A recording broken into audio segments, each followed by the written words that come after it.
when we're talking about water control, there are a lot of nuances to get used to with watercolor, mostly because no pigment is created equally. So, for example, this color does not operate the same as this color. This color right here does not operate the same as this color, and that's because of the properties in the paint themselves. So some of these are granulating, some of them are more transparent. They just are different pigments. And so it's important to get used to your pigments, but it's also important to understand paint to water ratio. So when we hear 1 part water, 1 part paint, if I was to pull this color out, just since it's already on my palette, I can grab a bunch of paint and then bring it on over so that I have a nice 1-to-1 essentially. So that's going to give me kind of like this consistency where it's not super wet, it's not dripping down, but it's also enough to where it's going to spread evenly. This might even be too much water, so if I bring just a little bit more, that's going to be that nice dark color, the color that I would be going for.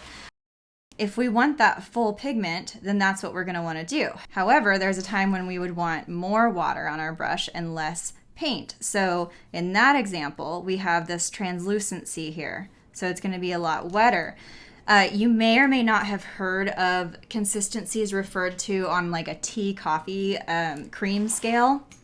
Essentially what that means is, if we're looking at water and how it interacts with paint, if I am moving this around, I'll put a little more water right here.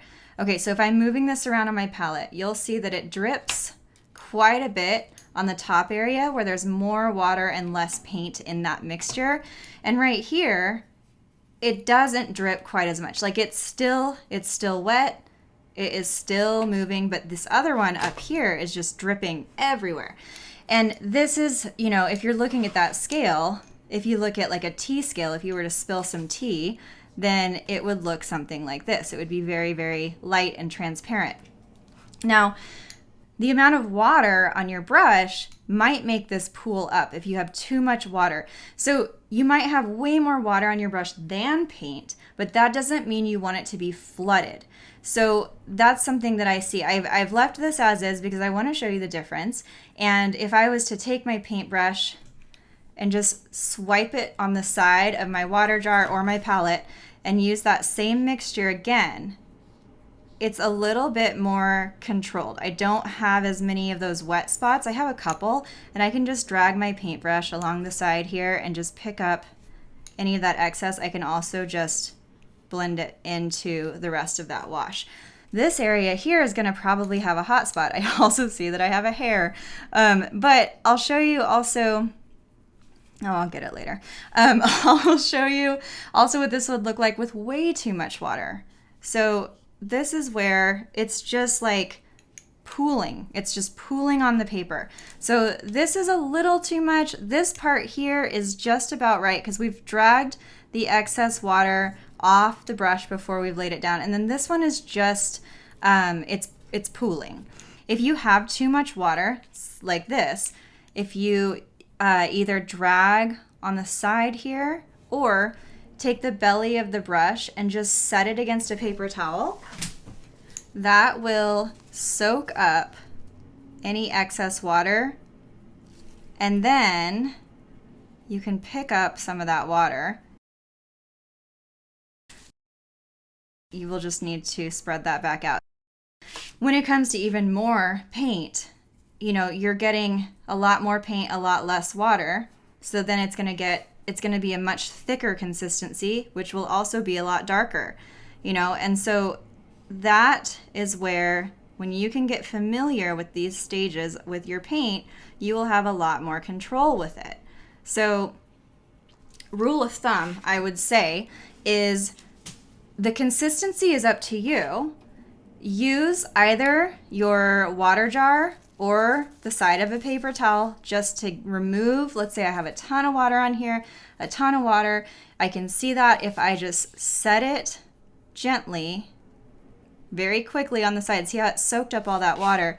It's not going to be the issue I would have had I gone in without doing that. There is a huge difference here. So whatever ratio that you want is perfect. It's just a matter of that excess. Just make sure that you drag it off, and then you have a lot more control. Now you can still apply all the same effects that you might otherwise. So let's say I wanted to drop in another hue in here. I can still do that. It will still bleed even if it has less water. For example, if I wanted to have this lime color and I wanted it to be a little brighter, but still pretty transparent, I grabbed a lot of water here. I can just dab this on a paper towel or just swipe it on the side here to get the excess off, and then I can bring that color down. See, even this is a little too wet, so I can pick that up with a damp brush and get that consistency that I want. Once that's in, I can grab the other color, rinse that color off, grab the other color. It's pretty watery. That's okay. That's just showing me it's going to be pretty transparent, but I can take my brush, dab it on the paper towel to get that excess off, and then come in and have overlap and bleed. And see how much cleaner that is without having to have these pools of color in. This one was already drying, that's why it's looking like this, but I actually think it looks kind of cool. But that's going to give you more water control. So just make sure you're not flooding your brush, essentially.